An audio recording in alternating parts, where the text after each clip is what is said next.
বন্ধুরা, আমি এখন ধর্মতলায় চলে এসেছি চিড়িয়াখানাতে। দেখো এই গাড়ি লাইন দিয়ে যাচ্ছে, দেখো দেখলে বুঝতে পারবে। দেখো এইসব যাচ্ছে, দেখো চারিদিকে দেখে নাও, সব হেঁটে হেঁটে যাচ্ছি।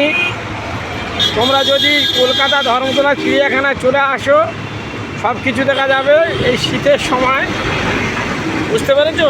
এই শীতের সময় সব কিছু দেখা পাবে। সবাইকে বলছি তোমরাও আসবে, আমিও এসে গেছি।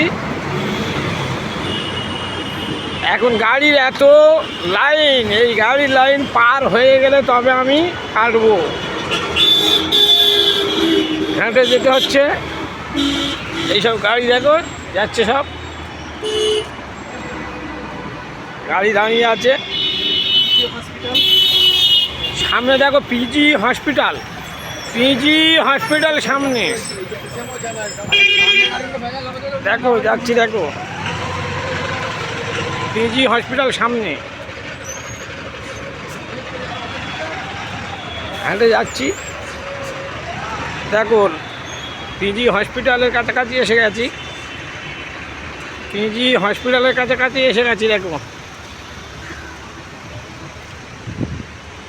পিজি হসপিটাল, সব লাইন দেওয়া আছে গাড়ি।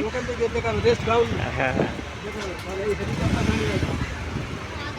বাস দাঁড়িয়ে আছে চারিদিকে, দেখলে বুঝতে পারবে তোমরা। দেখো পিজি হসপিটাল দেখে নাও, পিজি হসপিটাল এইটা হচ্ছে পিজি হসপিটাল বিল্ডিংটা। দেখো দেখলে বুঝতে পারবে। গাছের ভিতরে পিজি হসপিটালের সামনের দিকে যাচ্ছি। দেখো ধর্মতলা, এটা কলকাতা, ধর্মতলা কলকাতা।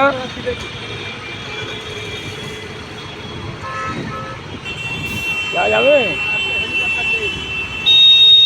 ঘোড়া ছুট, এর ভিতরে ঘোড়ার রেস্ট হয়। হ্যাঁ, ঘোড়া রেস্ট গ্রাউন্ড, ঘোড়ার রেস্ট গ্রাউন্ড, ঘোড়া ছুট যাকে বলে, বুঝতে পারছো? ঘোড়া ছুট যাকে বলে এখানে, ঘোড়া রেস্ট গ্রাউন্ড। এইখানে দেখে নাও ঘোড়া রেস্ট। আসুন, চলে আসুন, আবার সামনে যাই, সামনে যাচ্ছি। দেখো ভিক্টোরিয়ার কাছাকাছি এসে গেছি।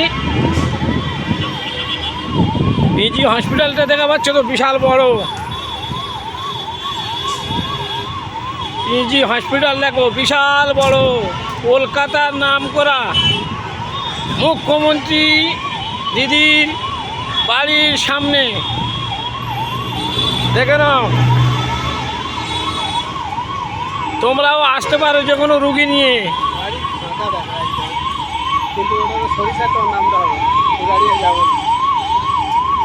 দেখো ওই যে গাছপালা দেখা পাচ্ছ, এই যে গাছপালা দেখা পাচ্ছ, ভিক্টোরিয়া, ওর ভিতরে গেলে ভিক্টোরিয়া সব বসে আছে। কোন পারে? এখন এইবারে বাসে উঠতে হবে, তো ওখান থেকে ঘুরে চলে এসেছি, রেখে দিচ্ছি। এখন সবাই কমেন্ট করবে, লাইক দেবে। ঠিক আছে, রাখছি, দেখে নাও।